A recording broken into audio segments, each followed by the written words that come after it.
ನಿತಿನ್ ತಂದೆ ಸತ್ತ ನಂತರ ನಿತಿನ್ ಹೆಂಡತಿ ಶಾಂತಾ ಬಿಬಿಎಂಪಿನಲ್ಲಿ ಕ್ಲೀನಿಂಗ್ ಕೆಲ್ಸಕ್ ಸೇರ್ಕೊಂಡಿದ್ಲು. ಅಮ್ಮ, ಈ ಕೆಲಸ ಒಳ್ಳೇದಲ್ಲ, ನೀವ್ ಈ ತರ ಎಲ್ಲ ಮಾಡಬಾರ್ದು. ಇಲ್ಲ ಪುಟ್ಟ, ಈ ಕೆಲಸದಲ್ಲಿ ಕೆಟ್ಟದ್ ಏನಿದೆ ಹೇಳು? ಬೇಡ ಅಮ್ಮ, ಇದು ಗಲೀಜ್ ಕೆಲಸ, ತುಂಬಾ ಗಲೀಜ್ ಕೆಲಸ. ಯಾವಾಗ್ಲೂ ನಿತಿನ್ ತನ್ನಮ್ಮನ್ಗೆ ಹೇಳ್ತಾ ಇದ್ದ ಈ ಕೆಲ್ಸನ ಬಿಟ್ಬಿಡು ಅಂತ. ಒಂದು ದಿನ ಏನಾಯ್ತು ಅಂದ್ರೆ ನಿತಿನ್ ಸ್ಕೂಲಿಂದ ವಾಪಸ್ ಮನೆಗ್ ಬರ್ತಿದ್ದ. ಆಗ ನಿತಿನ್ ದಾರಿನಲ್ಲಿ ಅವ್ರಮ್ಮ ಕ್ಲೀನ್ ಮಾಡೋದನ್ನ ನೋಡ್ತಾನೆ. ಅದನ್ನ ನೋಡಿ ನಿತಿನ್ಗೆ ಬೇಜಾರಾಗತ್ತೆ. ಅವನ್ ಏನು ಮಾತಾಡ್ದೆ ಅಲ್ಲಿಂದ ಹೊರಟೋಗ್ತಾನೆ. ಅಮ್ಮನ್ಗೆ ಎಷ್ಟು ಸತಿ ಹೇಳಿದೀನಿ ಈ ಕೆಲಸ ಬಿಟ್ಬಿಡು ಅಂತ. ಅಮ್ಮ ನನ್ ಮಾತನ್ನ ಕೇಳೋದೇ ಇಲ್ಲ. ನನ್ನ ಗೆಳೆಯರಮ್ಮ ಯಾರಾದ್ರೂ ರೋಡಲ್ಲಿ ಸ್ವಚ್ಛತಾ ಕೆಲಸ ಮಾಡ್ತಾರಾ? ಇಲ್ಲ ಅಲ್ವಾ? ನಮ್ಮಮ್ಮ ಮಾತ್ರ ಈ ತರ ಯಾಕೆ ಮಾಡ್ತಾರೆ? ಯೋಚನೆ ಮಾಡ್ತಾ ಮಾಡ್ತಾ ನಿತಿನ್ ಮನೆಗ್ ಬಂದು ತಲುಪ್ತಾನೆ.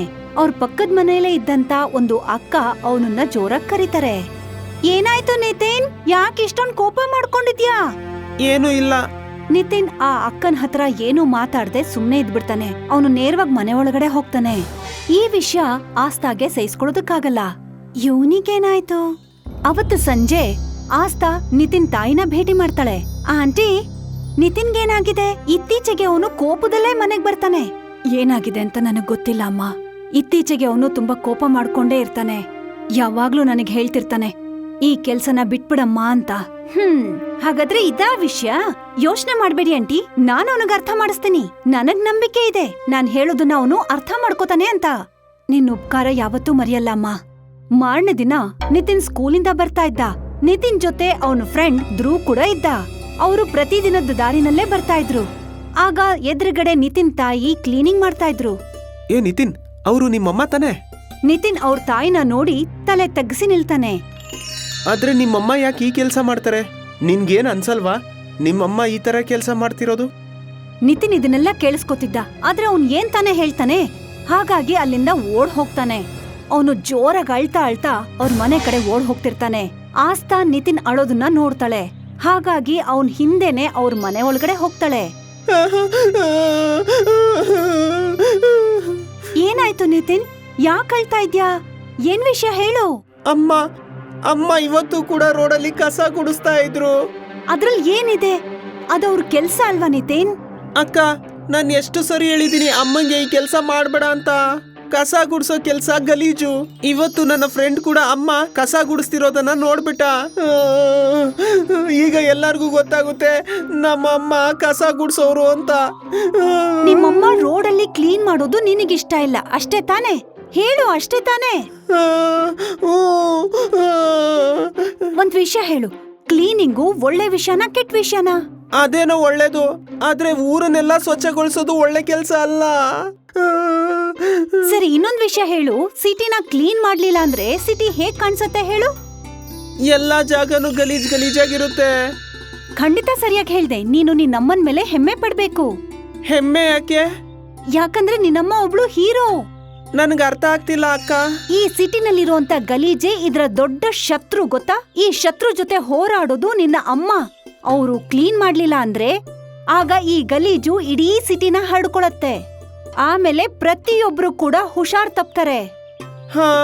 ಅದಕ್ಕೆ ಹೇಳ್ತಾ ಇದ್ದೀನಿ, ನೀನು ನಿನ್ನ ಅಮ್ಮನ್ ಬಗ್ಗೆ ಹೆಮ್ಮೆ ಪಡ್ಬೇಕು. ಅವಳು ನಿಜವಾದ ಹೀರೋ. ಆದ್ರೆ ಮತ್ತೆ ಜನರು ಯಾಕೆ ಕಸ ಗುಡಿಸೋರ್ನ ಕೀಳಾಗ್ ನೋಡ್ತಾರೆ? ಯಾಕಂದ್ರೆ ಗಲೀಜ್ ಮಾಡೋದಿಕ್ಕೆ ಪ್ರತಿಯೊಬ್ಬರಿಗೂ ಗೊತ್ತಿದೆ. ಆದ್ರೆ ರಸ್ತೆನಲ್ಲಿರೋ ಗಲೀಜನ್ನ ತೆಗ್ಯೋದು ಎಲ್ರ ಕೆಲ್ಸ ಅಲ್ಲ. ನಿತಿನ್ಗೆ ಆಸ್ತಾ ಹೇಳಿದ ಮಾತು ಅರ್ಥ ಆಯ್ತು. ಈಗ ಅವನ್ಗೆ ಅಷ್ಟು ಕೆಟ್ಟದನ್ನಿಸ್ತಿರ್ಲಿಲ್ಲ. ಆಸ್ತಾ ಅಕ್ಕ ಮನೆಗ್ ಹೋಗ್ತಾಳೆ. ಸಂಜೆ ಶಾಂತಾ ವಾಪಸ್ ಮನೆಗ್ ಬಂದಾಗ ನಿತಿನ್ಗೆ ಕೋಪ ಇರ್ಲಿಲ್ಲ. ನೀನ್ ಊಟ ಮಾಡಿದ್ಯಾ? ಹಾ ಅಮ್ಮ, ತಿಂದೆ. ಇವತ್ತೇನು ಕೂಗಾಡ್ದೇನೆ ಊಟ ಮಾಡಿದ್ಯಾ? ತುಂಬಾ ಒಳ್ಳೆ ವಿಷಯ. ಏನು ಮಾತಾಡ್ದೇನೆ ನಿತಿನ್ ಅವ್ರಮ್ಮನ್ನ ಗಟ್ಟಿಯಾಗಿ ಅಪ್ಕೋತಾನೆ. ಶಾಂತಾಗೆ ಆಶ್ಚರ್ಯ ಆಗತ್ತೆ ಅದನ್ನ ನೋಡಿ. ಆದ್ರೆ ಅವಳು ಖುಷಿಯಾಗಿದ್ಲು ಇವತ್ತವಳ ಮಗ ಖುಷಿಯಾಗಿದ್ದದನ್ನ ನೋಡಿ. ಸ್ವಲ್ಪ ದಿನದ ನಂತರ ಶಾಂತಾ ತನ್ನ ಮಗನ್ನ ದೀಪಾವಳಿಗೆ ಶಾಪಿಂಗ್ ಕರ್ಕೊಂಡ್ ಹೋಗ್ತಾಳೆ. ನಾವೀಗ ಹೊಸ ಬಟ್ಟೆ ಏನೋ ಕೊಂಡ್ಕೊಂಡ್ವಿ. ಈಗ ನಡಿ ಹೋಗಿ ಪಟಾಕಿ ಕೊಂಡ್ಕೊಳ್ಳೋಣ. ಪಟಾಕಿ ಹೆಸರು ಕೇಳ್ತಿದ್ದ ಹಾಗೆ, ಬೇಡ ಅಮ್ಮ, ಪಟಾಕಿ ನನಗ್ ಬೇಡ. ಆದ್ರೆ ನಿನ್ಗೆ ಪಟಾಕಿ ಅಂದ್ರೆ ತುಂಬಾ ಇಷ್ಟ ಅಲ್ವಾ? ನನ್ ಹತ್ರ ದುಡ್ಡಿಲ್ಲ ಅಂತ ಯೋಚನೆ ಮಾಡ್ಬೇಡಪ್ಪ. ನನ್ ಹತ್ರ ಪಟಾಕಿಗೆ ಅಂತಾನೆ ದುಡ್ಡಿಟ್ಕೊಂಡಿದೀನಿ. ಅಮ್ಮ, ನನಗ್ ಪಟಾಕಿ ಬೇಕಾಗಿಲ್ಲ. ಆದ್ರೆ ಯಾಕಪ್ಪ? ಹಾಗೆ ಸುಮ್ನೆ. ಆಮೇಲೆ ಅವರಿಬ್ರು ಅಲ್ಲಿಂದ ಮನೆಗೆ ಹೊರಟೋಗ್ತಾರೆ. ಶಾಂತ ಯೋಚಿಸ್ತಿರ್ತಾಳೆ ತನ್ನ ಮಗ ಯಾಕ್ ಪಟಾಕಿನ ಕೊಂಡ್ಕೊಳ್ಳಿಲ್ಲ ಅಂತ. ಸ್ವಲ್ಪ ಹೊತ್ತಿನ ನಂತರ ಆಸ್ತಾ ಅಲ್ಲಿಗ್ ಬರ್ತಾಳೆ. ಆಂಟಿ, ಎಲ್ಲ ಕೊಂಡ್ಕೊಂಡ್ರಾ? ಎಲ್ಲಾನು ಕೊಂಡ್ಕೊಂಡ್ವಮ್ಮ, ಆದ್ರೆ ನಿತಿನ್ ಪಟಾಕಿ ಕೊಂಡ್ಕೊಳ್ಳಿಲ್ಲ. ನನಗರ್ಥನೇ ಆಗ್ತಾ ಇಲ್ಲ ಅವ್ನ್ ಯಾಕೆ ಹೀಗ್ ಮಾಡ್ದ ಅಂತ. ಆಸ್ತಾ ನಿತಿನ್ ಕಡೆ ನೋಡ್ತಾಳೆ. ಈಗ ನೀನು ಪಟಾಕಿನ ಯಾಕೆ ಕೊಂಡ್ಕೊಳ್ಳಿಲ್ಲ ಅನ್ನೋ ಕಾರಣನ ನಿಮ್ಮಮ್ಮನ್ಗೆ ಹೇಳು. ನಿತಿನ್ ತನ್ನ ತಾಯಿ ಹತ್ರ ಹೋಗ್ತಾನೆ, ಮತ್ತೆ ಅವ್ರ ಕೈ ಹಿಡ್ಕೊಂಡು ಅವ್ರಿಗೆ ಹೇಳ್ತಾನೆ, ಅಮ್ಮ, ನೀವೇ ಹೇಳಿದ್ರಲ್ಲ ದೀಪಾವಳಿ ಅರ್ಥ ಏನು ಅಂದ್ರೆ ಕೆಟ್ಟದರ ವಿರುದ್ಧ ವಿಜಯ ಸಾಧಿಸೋದು ಅಂತ. ಹಾ ಖಂಡಿತ. ಆದ್ರೆ ಪಟಾಕಿನ ಸುಡೋದ್ರಿಂದ ಬರೀ ಗಲೀಜಾಗುತ್ತಷ್ಟೇ. ಮತ್ತೆ ಗಲೀಜು ನಮ್ಮೆಲ್ಲರ ದೊಡ್ಡ ಶತ್ರು ಅಮ್ಮ. ನೀವ್ ಪ್ರತಿದಿನ ಊರಿನ ಗಲೀಜ್ ಜೊತೆ ಹೋರಾಡ್ತೀರಾ. ಮತ್ತೆ ನಾನೇ ಖುದ್ದು ಗಲೀಜ್ ಮಾಡಿದ್ರೆ ಅದ್ ಹೇಗ್ ಚೆನ್ನಾಗಿರುತ್ತಮ್ಮ? ಇದು ಒಳ್ಳೇದಲ್ಲ. ಇದನ್ನೆಲ್ಲ ನಿನಗ್ಯಾರು ಹೇಳಿದ್ದು? ಆಶಾ ಅಕ್ಕನೇ. ಮತ್ತೆ ಇಲ್ಲಿ ನೋಡಿ ಅಮ್ಮ, ನಾನ್ ನಿಮ್ಗೋಸ್ಕರ ಒಂದು ಪೇಂಟಿಂಗ್ ಮಾಡಿದ್ದೀನಿ. ಶಾಂತ ತನ್ನ ಮಗ ಮಾಡಿರೋ ಪೇಂಟಿಂಗ್ ಅನ್ನ ನೋಡ್ತಾಳೆ. ಅವಳ ಕಣ್ಣಲ್ಲಿ ನೀರ್ ಸುರಿಯತ್ತೆ. ಪೇಂಟಿಂಗ್ ಅಲ್ಲಿ ನಿತಿನ್ ಶಾಂತಾಗೆ ದೇವಿ ರೂಪ ಕೊಟ್ಟಿದ್ದ. ಆ ದೇವಿ ಕೈಗಳಲ್ಲಿ ಕ್ಲೀನ್ ಮಾಡೋ ವಸ್ತುಗಳಿದ್ವು. ನಿತಿನ್ ತಂದೆ ಸತ್ತ ನಂತರ ನಿತಿನ್ ಹೆಂಡತಿ ಶಾಂತ BBMPನಲ್ಲಿ ಕ್ಲೀನಿಂಗ್ ಕೆಲ್ಸಕ್ ಸೇರ್ಕೊಂಡಿದ್ಲು. ಅಮ್ಮ, ಈ ಕೆಲ್ಸ ಒಳ್ಳೇದಲ್ಲ. ನೀವ್ ಈ ತರ ಎಲ್ಲ ಮಾಡಬಾರ್ದು. ಇಲ್ಲ ಪುಟ್ಟ, ಈ ಕೆಲಸದಲ್ಲಿ ಕೆಟ್ಟದ್ ಏನಿದೆ ಹೇಳು? ಬೇಡ ಅಮ್ಮ, ಇದು ಗಲೀಜ್ ಕೆಲ್ಸ, ತುಂಬಾ ಗಲೀಜ್ ಕೆಲ್ಸ. ಯಾವಾಗ್ಲೂ ನಿತಿನ್ ತನ್ನಮ್ಮನ್ಗೆ ಹೇಳ್ತಾ ಇದ್ದ ಈ ಕೆಲ್ಸನ ಬಿಟ್ಬಿಡು ಅಂತ. ಒಂದು ದಿನ ಏನಾಯ್ತು ಅಂದ್ರೆ ನಿತಿನ್ ಸ್ಕೂಲಿಂದ ವಾಪಸ್ ಮನೆಗ್ ಬರ್ತಿದ್ದ. ಆಗ ನಿತಿನ್ ದಾರಿನಲ್ಲಿ ಅವ್ರಮ್ಮ ಕ್ಲೀನ್ ಮಾಡೋದನ್ನ ನೋಡ್ತಾನೆ. ಅದನ್ನ ನೋಡಿ ನಿತಿನ್ಗೆ ಬೇಜಾರಾಗತ್ತೆ. ಅವ್ನ್ ಏನು ಮಾತಾಡ್ದೆ ಅಲ್ಲಿಂದ ಹೊರಟೋಗ್ತಾನೆ. ಅಮ್ಮನ್ಗೆ ಎಷ್ಟು ಸತಿ ಹೇಳಿದೀನಿ ಈ ಕೆಲ್ಸ ಬಿಟ್ಬಿಡು ಅಂತ. ಅಮ್ಮ ನನ್ ಮಾತನ್ನ ಕೇಳೋದೇ ಇಲ್ಲ. ನನ್ನ ಗೆಳೆಯರಮ್ಮ ಯಾರಾದ್ರೂ ರೋಡಲ್ಲಿ ಸ್ವಚ್ಛತಾ ಕೆಲಸ ಮಾಡ್ತಾರಾ? ಇಲ್ಲ ಅಲ್ವಾ? ನಮ್ಮಮ್ಮ ಮಾತ್ರ ಈ ತರ ಯಾಕೆ ಮಾಡ್ತಾರೆ? ಯೋಚನೆ ಮಾಡ್ತಾ ಮಾಡ್ತಾ ನಿತಿನ್ ಮನೆಗ್ ಬಂದು ತಲುಪ್ತಾನೆ. ಅವ್ರ ಪಕ್ಕದ ಮನೆಯಲ್ಲೇ ಇದ್ದಂತ ಒಂದು ಅಕ್ಕ ಅವನನ್ನ ಜೋರಾಗಿ ಕರೀತಾರೆ. ಏನಾಯ್ತು ನಿತಿನ್, ಯಾಕೆ ಇಷ್ಟೊಂದ್ ಕೋಪ ಮಾಡ್ಕೊಂಡಿದ್ಯಾ? ಏನು ಇಲ್ಲ. ನಿತಿನ್ ಆ ಅಕ್ಕನ ಹತ್ರ ಏನು ಮಾತಾಡ್ದೆ ಸುಮ್ನೆ ಇದ್ಬಿಡ್ತಾನೆ. ಅವನು ನೇರವಾಗಿ ಮನೆ ಒಳಗಡೆ ಹೋಗ್ತಾನೆ. ಈ ವಿಷಯ ಆಸ್ತಾಗೆ ಸಹಿಸ್ಕೊಳ್ಳೋದಕ್ಕಾಗಲ್ಲ. ಇವನಿಗೇನಾಯ್ತು? ಅವತ್ತು ಸಂಜೆ ಆಸ್ತಾ ನಿತಿನ್ ತಾಯಿನ ಭೇಟಿ ಮಾಡ್ತಾಳೆ. ಆಂಟಿ, ನಿತಿನ್ಗೇನಾಗಿದೆ? ಇತ್ತೀಚೆಗೆ ಅವನು ಕೋಪದಲ್ಲೇ ಮನೆಗ್ ಬರ್ತಾನೆ. ಏನಾಗಿದೆ ಅಂತ ನನಗ್ ಗೊತ್ತಿಲ್ಲ ಅಮ್ಮ. ಇತ್ತೀಚೆಗೆ ಅವನು ತುಂಬಾ ಕೋಪ ಮಾಡ್ಕೊಂಡೇ ಇರ್ತಾನೆ. ಯಾವಾಗ್ಲೂ ನನಗ್ ಹೇಳ್ತಿರ್ತಾನೆ, ಈ ಕೆಲ್ಸನ ಬಿಟ್ಬಿಡಮ್ಮ ಅಂತ. ಹಾಗಾದ್ರೆ ಇದಾ ವಿಷಯ? ಯೋಚನೆ ಮಾಡ್ಬೇಡಿ ಆಂಟಿ, ನಾನು ಅವನಿಗೆ ಅರ್ಥ ಮಾಡಿಸ್ತೀನಿ. ನನಗ್ ನಂಬಿಕೆ ಇದೆ ನಾನ್ ಹೇಳೋದನ್ನ ಅವನು ಅರ್ಥ ಮಾಡ್ಕೋತಾನೆ ಅಂತ. ನಿನ್ ಉಪಕಾರ ಯಾವತ್ತೂ ಮರೆಯಲ್ಲ ಅಮ್ಮ. ಮಾರನೇ ದಿನ ನಿತಿನ್ ಸ್ಕೂಲಿಂದ ಬರ್ತಾ ಇದ್ದ. ನಿತಿನ್ ಜೊತೆ ಅವನ ಫ್ರೆಂಡ್ ಧ್ರುವ್ ಕೂಡ ಇದ್ದ. ಅವರು ಪ್ರತಿದಿನದ ದಾರಿನಲ್ಲೇ ಬರ್ತಾ ಇದ್ರು. ಆಗ ಎದುರುಗಡೆ ನಿತಿನ್ ತಾಯಿ ಕ್ಲೀನಿಂಗ್ ಮಾಡ್ತಾ ಇದ್ರು.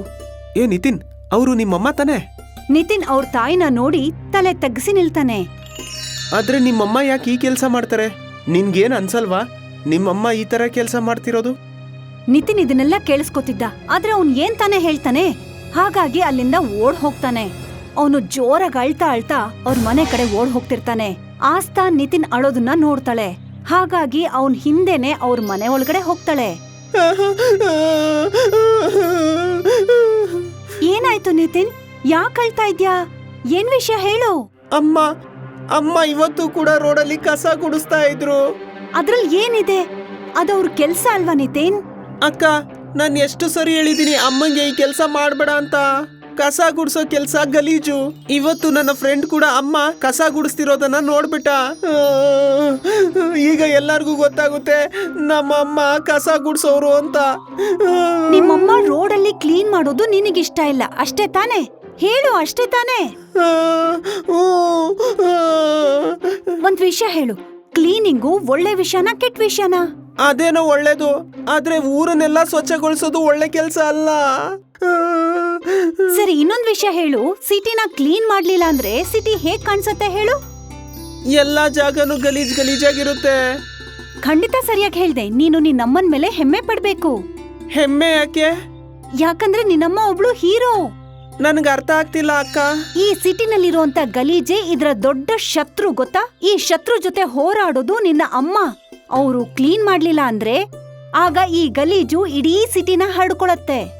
ಆಮೇಲೆ ಪ್ರತಿಯೊಬ್ರು ಕೂಡ ಹುಷಾರ್ ತಪ್ತಾರೆ. ಅದಕ್ಕೆ ಹೇಳ್ತಾ ಇದ್ದೀನಿ, ನೀನು ನಿನ್ನ ಅಮ್ಮನ್ ಬಗ್ಗೆ ಹೆಮ್ಮೆ ಪಡ್ಬೇಕು. ಅವಳು ನಿಜವಾದ ಹೀರೋ. ಆದ್ರೆ ಮತ್ತೆ ಜನರು ಯಾಕೆ ಕಸ ಗುಡ್ಸೋರ್ನ ಕೀಳಾಗ್ ನೋಡ್ತಾರೆ? ಯಾಕಂದ್ರೆ ಗಲೀಜ್ ಮಾಡೋದಿಕ್ಕೆ ಪ್ರತಿಯೊಬ್ಬರಿಗೂ ಗೊತ್ತಿದೆ. ಆದ್ರೆ ರಸ್ತೆನಲ್ಲಿರೋ ಗಲೀಜನ್ನ ತೆಗ್ಯೋದು ಎಲ್ರ ಕೆಲ್ಸ ಅಲ್ಲ. ನಿತಿನ್ಗೆ ಆಸ್ತಾ ಹೇಳಿದ ಮಾತು ಅರ್ಥ ಆಯ್ತು. ಈಗ ಅವನ್ಗೆ ಅಷ್ಟು ಕೆಟ್ಟದನ್ನಿಸ್ತಿರ್ಲಿಲ್ಲ. ಆಸ್ತಾ ಅಕ್ಕ ಮನೆಗ್ ಹೋಗ್ತಾಳೆ. ಸಂಜೆ ಶಾಂತ ವಾಪಸ್ ಮನೆಗ್ ಬಂದಾಗ ನಿತಿನ್ಗೆ ಕೋಪ ಇರ್ಲಿಲ್ಲ. ನೀನ್ ಊಟ ಮಾಡಿದ್ಯಾ? ಹಾ ಅಮ್ಮ, ತಿಂದೆ. ಇವತ್ತೇನು ಕೂಗಾಡ್ದೇನೆ ಊಟ ಮಾಡಿದ್ಯಾ? ತುಂಬಾ ಒಳ್ಳೆ ವಿಷಯ. ಏನೋ ಮಾತಾಡ್ದೇನೆ ನಿತಿನ್ ಅವ್ರಮ್ಮನ್ನ ಗಟ್ಟಿಯಾಗಿ ಒಪ್ಕೋತಾನೆ. ಶಾಂತಾಗೆ ಆಶ್ಚರ್ಯ ಆಗತ್ತೆ ಅದನ್ನ ನೋಡಿ. ಆದ್ರೆ ಅವಳು ಖುಷಿಯಾಗಿದ್ಲು. ಇವತ್ತವಳ ಮಗ ಖುಷಿಯಾಗಿದ್ದದನ್ನ ನೋಡಿ. ಸ್ವಲ್ಪ ದಿನದ ನಂತರ ಶಾಂತ ತನ್ನ ಮಗನ್ನ ದೀಪಾವಳಿಗೆ ಶಾಪಿಂಗ್ ಕರ್ಕೊಂಡ್ ಹೋಗ್ತಾಳೆ. ನಾವೀಗ ಹೊಸ ಬಟ್ಟೆ ಏನೋ ಕೊಂಡ್ಕೊಂಡ್ವಿ. ಈಗ ನಡಿ ಹೋಗಿ ಪಟಾಕಿ ಕೊಂಡ್ಕೊಳ್ಳೋಣ. ಪಟಾಕಿ ಹೆಸರು ಕೇಳ್ತಿದ್ದ ಹಾಗೆ, ಬೇಡ ಅಮ್ಮ, ಪಟಾಕಿ ನನಗ್ ಬೇಡ. ಆದ್ರೆ ನಿನ್ಗೆ ಪಟಾಕಿ ಅಂದ್ರೆ ತುಂಬಾ ಇಷ್ಟ ಅಲ್ವಾ? ನನ್ ಹತ್ರ ದುಡ್ಡಿಲ್ಲ ಅಂತ ಯೋಚನೆ ಮಾಡ್ಬೇಡಪ್ಪ. ನನ್ ಹತ್ರ ಪಟಾಕಿಗೆ ಅಂತಾನೆ ದುಡ್ಡಿಟ್ಕೊಂಡಿದೀನಿ. ಅಮ್ಮ, ನನಗ್ ಪಟಾಕಿ ಬೇಕಾಗಿಲ್ಲ. ಆದ್ರೆ ಯಾಕಪ್ಪ? ಹಾಗೆ ಸುಮ್ನೆ. ಆಮೇಲೆ ಅವರಿಬ್ರು ಅಲ್ಲಿಂದ ಮನೆಗೆ ಹೊರಟೋಗ್ತಾರೆ. ಶಾಂತ ಯೋಚಿಸ್ತಿರ್ತಾಳೆ ತನ್ನ ಮಗ ಯಾಕೆ ಪಟಾಕಿನ ಕೊಂಡ್ಕೊಳ್ಳಿಲ್ಲ ಅಂತ. ಸ್ವಲ್ಪ ಹೊತ್ತಿನ ನಂತರ ಆಸ್ತಾ ಅಲ್ಲಿಗ್ ಬರ್ತಾಳೆ. ಆಂಟಿ, ಎಲ್ಲ ಕೊಂಡ್ಕೊಂಡ್ರಾ? ಎಲ್ಲಾನು ಕೊಂಡ್ಕೊಂಡ್ವಮ್ಮ, ಆದ್ರೆ ನಿತಿನ್ ಪಟಾಕಿ ಕೊಂಡ್ಕೊಳ್ಳಿಲ್ಲ. ನನಗ್ ಅರ್ಥನೇ ಆಗ್ತಾ ಇಲ್ಲ ಅವ್ನ್ ಯಾಕೆ ಹೀಗ್ ಮಾಡ್ದ ಅಂತ. ಆಸ್ತಾ ನಿತಿನ್ ಕಡೆ ನೋಡ್ತಾಳೆ. ಈಗ ನೀನು ಪಟಾಕಿನ ಯಾಕೆ ಕೊಂಡ್ಕೊಳ್ಳಿಲ್ಲ ಅನ್ನೋ ಕಾರಣನ ನಿಮ್ಮಮ್ಮನ್ಗೆ ಹೇಳು. ನಿತಿನ್ ತನ್ನ ತಾಯಿ ಹತ್ರ ಹೋಗ್ತಾನೆ. ಮತ್ತೆ ಅವ್ರ ಕೈ ಹಿಡ್ಕೊಂಡು ಅವ್ರಿಗೆ ಹೇಳ್ತಾನೆ, ಅಮ್ಮ, ನೀವೇ ಹೇಳಿದ್ರಲ್ಲ ದೀಪಾವಳಿ ಅರ್ಥ ಏನು ಅಂದ್ರೆ ಕೆಟ್ಟದರ ವಿರುದ್ಧ ವಿಜಯ ಸಾಧಿಸೋದು ಅಂತ.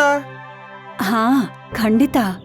ಆದ್ರೆ ಪಟಾಕಿನ ಸುಡೋದ್ರಿಂದ ಬರೀ ಗಲೀಜಾಗುತ್ತಷ್ಟೇ. ಮತ್ತೆ ಗಲೀಜು ನಮ್ಮೆಲ್ಲರ ದೊಡ್ಡ ಶತ್ರು ಅಮ್ಮ. ನೀವ್ ಪ್ರತಿದಿನ ಊರಿನ ಗಲೀಜ್ ಜೊತೆ ಹೋರಾಡ್ತೀರಾ. ಮತ್ತೆ ನಾನೇ ಖುದ್ದು ಗಲೀಜ್ ಮಾಡಿದ್ರೆ ಅದ್ ಹೇಗ್ ಚೆನ್ನಾಗಿರುತ್ತಮ್ಮ? ಇದು ಒಳ್ಳೇದಲ್ಲ. ಇದನ್ನೆಲ್ಲ ನಿನಗ್ಯಾರು ಹೇಳಿದ್ದು? ಆಶಾ ಅಕ್ಕನೇ. ಮತ್ತೆ ಇಲ್ ನೋಡಿ ಅಮ್ಮ, ನಾನ್ ನಿಮ್ಗೋಸ್ಕರ ಒಂದು ಪೇಂಟಿಂಗ್ ಮಾಡಿದ್ದೀನಿ. ಶಾಂತ ತನ್ನ ಮಗ ಮಾಡಿರೋ ಪೇಂಟಿಂಗ್ ಅನ್ನ ನೋಡ್ತಾಳೆ. ಅವಳ ಕಣ್ಣಲ್ಲಿ ನೀರ್ ಸುರಿಯತ್ತೆ. ಪೇಂಟಿಂಗ್ ಅಲ್ಲಿ ನಿತಿನ್ ಶಾಂತಾಗೆ ದೇವಿ ರೂಪ ಕೊಟ್ಟಿದ್ದ. ಆ ದೇವಿ ಕೈಗಳಲ್ಲಿ ಕ್ಲೀನ್ ಮಾಡೋ ವಸ್ತುಗಳಿದ್ವು.